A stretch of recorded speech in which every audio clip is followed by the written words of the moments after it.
Hi, everybody. This is John Dvorak here, and I'm here with my grandmother, Janet Dvorak. Today is October the 6th, 2019, and in about 3 days, Grandma, how old are you going to be in 3 days? I'm going to be a 102. 102 years old. So you were born on October 9th, 1917, right? Right, right. Wow, that is incredible. So tell me about when and where, or where were you born? I was born in Worthington, Minnesota. Okay. And it was in a house, right? You weren't in a hospital, right? You were No, you were in a house. the doctor he had he delivered me in his house, but he had it made. The upper story was made into a hospital, Mm-hmm. and that's what he used as his hospital, Right. his home. Okay. Yeah. And in 1917, did your parents have a car at that time? Or Boy, I don't know. Did they have a car? yeah, I can't remember because I was just born. right. No, I know that, but you heard it. But what was your first memory? My first memory was standing in a hallway, and two ladies were standing there, and they had a baby in their arms, and they said, "This is your sister Helen." Wow. Well, I was a year and a half, I was 3 years younger or older than Helen, Mm-hmm. and so I can just barely remember that. Yeah. And then I went off to play someplace. And what year was she born? She was born December 28th, 1920. 1920. So you were about two I think. when you remember that. You're about okay. Wow. So what do you remember like in your early life? Was it true you were in a house in the country until you were 7 or 8 years old that didn't have any electricity or plumbing? Is that right? Right. Yeah. And what do you remember like about how did you read or do things at night when you were a little kid or go to the bathroom, that kind of stuff? Do you want to talk about Well, that? the bathroom was outdoors, Wow. of course, Sure. and there was no electricity there. So we had kerosene lamps, to light at night. And that was until And my dad helped me learn how to read. We read the 23rd Psalm and the Bible together. 23rd Psalm. Is that your I'd favorite? sit on his lap and he'd help me Wow. learn to read And then you were in that house until about the late till 20s, I was about 8 years old. about 8 years old, and then you moved to a house and We lost the house because the cattle died. The cattle died of some kind of disease that was going around the country. uh-huh. And Dad lost the farm, Jeez. so we had to move to town. And we moved to Owatonna, Minnesota. Okay. And what do you remember from that era in the 1920s? What do you remember as a kid doing like in that house and school and stuff? Oh, well, we landed on a street called Vine Street, and it had a house, and it had one single bedroom for me, Mm-hmm. and my sisters were in another bedroom in the house, and I was so tickled because I was only a half a block from the library, Yeah. and I could go over there and get all the books I wanted and read my head off, Yeah. and I was very happy.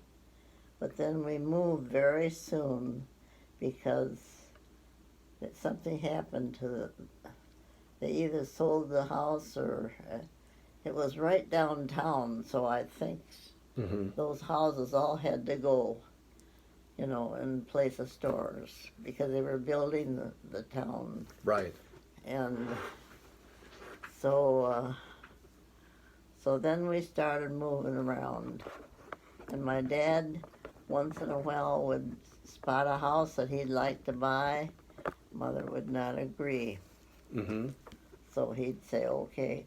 He was a easygoing guy. Sure. And that went on for years. Mm-hmm. And we were growing up, Yeah. so we weren't aware of what was going on, really.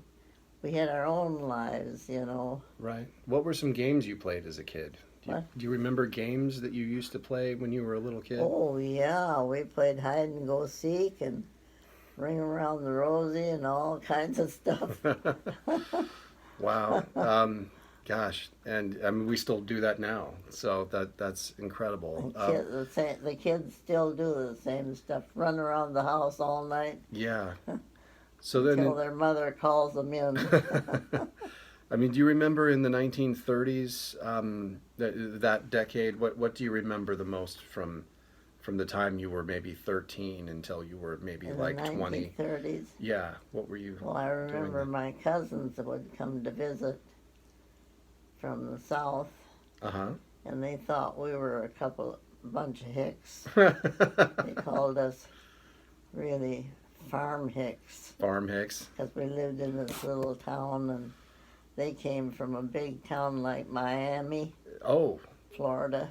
Miami, Florida. They'd Yeah. come up in their Hupmobile, which was an automobile that went out of style a long time ago. Yeah. Yeah. Goodness.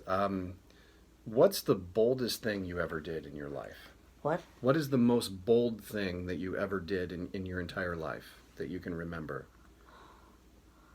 Well, one bold thing that I did was after I taught kindergarten in Lake City, I had a chance to go to Juneau, Alaska and teach Yeah. 4th grade. So I did it. Right.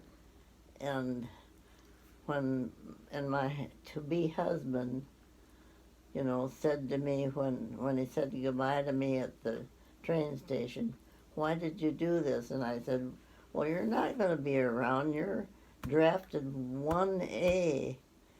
And he was put in the Army That was Ed? because we were going to war. Right. That was Grandpa Ed, right? Hmm? That was Ed, I presume? That Grandpa Ed that you saw at the train station that said goodbye? Or who what What's that? was that Grandpa Ed that you saw at the train station that said goodbye? Who your fiance? No, my husband to be. Who was that? That was Ed DeVore. Okay, yeah. Just making sure. I was thinking maybe there was The somebody guy I else. eventually Yeah, married. you eventually still married him. Okay, So yeah. while I was in Alaska, he sent me a diamond ring. Like, you know, I want you to wear this so that everybody knows you're spoken for. Right. Oh, that's wow. And what was you made quite a raise, right? Do you remember what you were making in Minnesota as a teacher, and then what you made in Alaska as a teacher? It was a big raise, wasn't it? What? You made more money when you went to Alaska. That was one of the reasons why you did it, yes, right? I What made was twice as much. twice as much? At Lake City, I made $900 for the 9 months, $100 a month. I went to Alaska and I got $1,800, double the salary. That's a no-brainer then. Yeah, that totally makes sense. Do you have any regrets over the course of your life? Yes, I regret that I didn't take care of my mother like I'm being taken care of. Oh, well, she turned out okay. Or well, what do you think you could have done more at the time? Well, at the time I was still married, Yeah. so I had a husband at home waiting for his supper every night at 5 o'clock. It's not No. quite. It's not like that these days so much, Grandma. Goodness. Anyway, Yeah. different life. What do you want your legacy to be? When you think of your life and your legacy that you've built with myself, you know, your oldest grandchild and your children, what do you want your legacy, or what do you think of your legacy as being? Well, I know that I have great love for my grandchildren and and my great-grandchildren, Yeah. You'll see Jackson later and my today. children, of course. Yeah. What what is the secret to living so long and healthy? Because I think you're the oldest person in this retirement home now. Did you know? Did Jody tell you that that you might be the I might be the oldest one living here, yes? And what's the unless secret? there's somebody else that doesn't want anybody to know that they're over 100. Could be. But what's the secret to a long life? Secret to my long life, I have no idea. I just kept on waking up every day. Right. Good genes. I know your Norwegian I ancestry. didn't worry about it. Right. No worrying. I didn't think, Yeah. I wonder when I'm going to die. I never thought of such a thing. Yeah. So just optimism, just not. I just kept on living. Yeah. That's great. When you think about Grandpa Ed, he's been gone now 20, 26 years. He died in 1993, and you guys were married for 50 years before that, right? Yeah. What do you miss the most about Grandpa Ed, or when you think of him? What do I miss about what? About Grandpa Ed, what do you think about him a Oh, lot, sure. or what do you think? What do you miss about him? Oh, I just being able to tell them things that are going on. Every now and then I think, oh, wouldn't Ed love to know about this? Sure. You know, Yeah. Um, are there any family secrets that you want to share that not many people know about? Then they wouldn't be can't. secrets, would they? I can't think of any. We're no secretive family. No, we're not. No. What advice would you give to anybody out there that might need some inspiration if they're feeling down in their life and they're kind of sad? What advice would you offer to somebody? Whatever you're assigned, do it, and do it well. Okay. Good. Put your mind to it and give it all you got. Okay. That's great. Work hard. Awesome. So what is a daily routine like for you that has worked really well? Like what is a normal day like for you that When? oh, just now. Just what is a normal A day normal like? day. Yeah.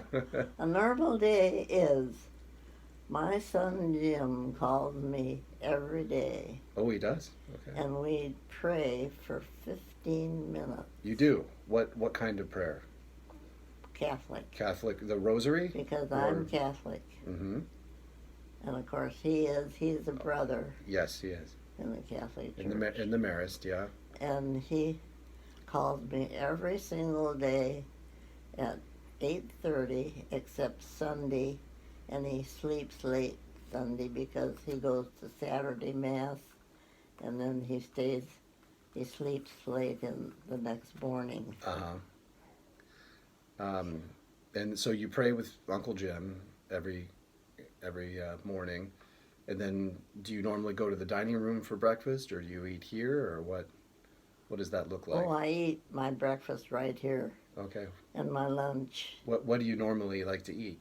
Hmm? What do you normally like to eat for breakfast and for lunch? For breakfast, I like fruit Mm-hmm. with cottage cheese and yogurt. Mm-hmm. And of course, this candy now came. Oh, it sure did. Oh, whoopsie. It's good candy, He though. sent me 4 boxes of these candies. Well, I hope you have your All toothbrush. boxes. Make sure you brush real good. And he said, don't let anybody else eat them. Okay. You eat every one of them. But I'm Well, spreading them around. If anybody wants one, they can have one, I love it. or 2 or 3, or Sure. whatever. Let's see. Is there anything you want to do, you know, any skydiving, anything fun like that you'd like to try? Never had any desire to go skydiving. I haven't either. I would do it with you. but that's about the only person I would go and do it with. So, No, so I yeah, don't. No, that's too adventurous. too adventurous for me. Okay, Too dangerous. Mm. yeah. I'm a coward. Oh, you're not. No. Is there anything else you want to talk about right now? Or thank you for chatting with me for a few minutes for just an archive. Well, You I know. think it's terrific what you're doing, Yeah. to try to cover a period in my life Yeah. or whatever. Well, we kind of we talked about the 30s a little bit in the 40s and going to Alaska. What after you were in Alaska for a while and after World War II, you settled down with Ed, and where did you guys settle down in Minneapolis, right? Pretty much from the Back in start. Lake City where we started. Okay. And then after Lake City, walk me through what happened after that. So Jack was born first, my father, and then Yeah. Jim was born, Jim was born. and then Jody. They were Yeah. both born in Owatonna because Ed was not going to allow me to have a baby in an army hospital. Okay. So he brought me home when I was pregnant with Jack. Okay. And I had Jack and Jim both in Owatonna. Okay. And then, Dr. Moorhead, and then and that was in 44. Dad was born, and in 44 and 46. 46 was Uncle Jim, Yeah. and then Jack was born in 44 Yeah. and Jim 46. Jody was 52. 52. Cool. And then so in the 40s, when you guys were getting settled into your suburban life, when did you leave Lake City? When did we leave Lake City. Yeah. How many years were you there? Because you eventually got to St. Paul, right? I was only in Lake City for 1 year before I was married. Okay. And so I met Ed there while I was teaching. Yeah. Then I had a chance to go to Alaska and teach 4th grade. Right. And he was drafted into the Army. He was Class 1A. Yeah. And then all of a sudden, everything broke loose. I was in Alaska when Pearl Harbor was attacked. That had to be something. Yeah.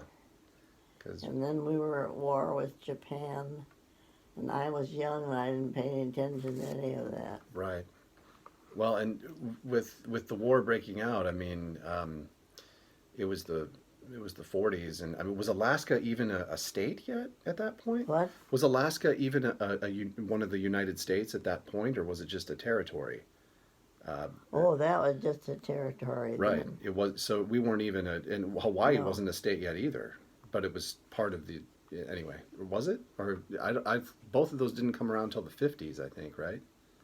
Anyway, but yeah. So you were in Alaska, and you came back. You started a family with Ed in Lake City, and then what year did you move? Did you go to St. Paul next after Lake City, or was there another stop after that?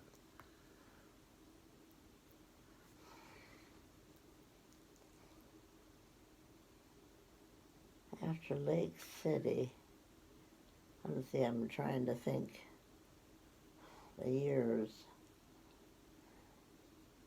After we left Lake City, I think we moved to St. Paul. Yeah, we did, and he was a state health consultant or something like that. Okay. He did some kind of a job for state. Then eventually he wound up in the student health service Mm-hmm. at the university. And he was assistant to the director always, Sure. charge of publicity for all the things that happened, and things like that. And he got his PhD, right, in public Then health. when he retired, we would go down to Florida for the winter Right. and come home in the summer. Yeah, I remember in Florida, probably in the early '80s, and They you took- you had this bike. It was a tricycle bike, kind of, and it had a basket on the back that I would ride in. Do you remember that? Yeah. And you pedaled the bicycle, and I would just be enjoying the ride. That was great. And didn't two of them took you out someplace and they were drinking beer? Yes, Uncle And Jim did that with Steve. Yep. what did they call They doing the laundry, and they put me in doing the a. laundry? Yeah, they just took me to a bar. You remember that I do. It was because pretty. you were involved. I was like 4, and I remember it well. So they just drove the boat right up on the beach, and then went in the bar, or right there on the side of the lake, and then they got back in the boat and came back. It was great. Yeah, I'm trying to think of. So in St. Paul, so that's where you were from the 40s, the late 40s until. Were you in the same house pretty much in St. Paul for all those decades? Or where did you move after St. Paul? I know you eventually retired in Florida, but Oh, we were on James Avenue. Then we moved up to Riverwood Place. And we were there until we moved into a little house on Frontenac. okay. And then that's when we started going to Florida, and Okay. I can't remember. I'm getting things mixed up. It was in Grandpa Ed retired in 81, didn't he? 1981. What? Your Grandpa Ed retired in 1981. Is that right? And then you guys moved to Florida, and you had a home in Minnesota, and then you went to Florida and back and forth. Yeah. I think is right, isn't it? Anyway, yeah. We had a home on the lake. I remember that lake home. And we sold that and got a little RV, Mm-hmm. and it was the first one we got was you had to walk across the bed to get into the next spot, into the toilet. Yeah. And they said we were accused of doing that by his sister, who said that we couldn't have Grandma up there Oh, because she couldn't possibly live with us no. in that condition. Not in that, no. And then the next summer we moved into a better RV, which was more civilized, Uh-huh. and we lived in that until Ed died, and Yeah. I had to get rid of everything. What blows my mind is you were married to Ed for over 50 years. And Yeah, we he's were married over 50 years, and we celebrated our 50th wedding anniversary in Minnesota, right. and then a year later we celebrated his death. Yeah. Memorial. We had a memorial for him. And that was in January of 1993. So Somewhere. that was 26 years ago. Yeah. So you were married for 50 years, Yeah. and you've been without Ed for 26 years. Yeah. That's a long time, Yeah. both respectively, that you were together. Very, so very often I want to ask Ed something, and Yeah. you know, Oh my gosh. Is there something you miss about him the most? Something about just him as a person, or his, like, is anything you really miss? What do you miss the most about Grandpa Ed? Just the way, with his personality, what do you miss the most? well, I guess I miss not being able to tell him Right. all the stuff that's been happening. Yeah, it's been a lot in 26 years. Oh, lots of Yeah. stuff happens. Yeah. Yeah. Good. Well, thank you for sitting down with me and doing this. Is there anything else you'd like, when, 100 years from now, when our descendants maybe will watch this, you know, possibly, you know, because the internet's a crazy thing, and I might put this online. But is there anything that our future descendants should know um, about the family, or that you would like to be remembered for, you know, in 100 years? Can you think of anything that Oh, you'd like just to? my advice to people: if you get a job, work hard. Yeah. And prove that you can do it. Right. That's good advice. Yeah. Very good advice. Yeah. Good. Well, anything else, or otherwise, I think we're in great shape. Awesome. Well, give me a hug, okay? And Wow. Oh, I love you, oh, I love you too. Johnny. Yeah. Thank you, everybody, for watching. Have a great day, okay?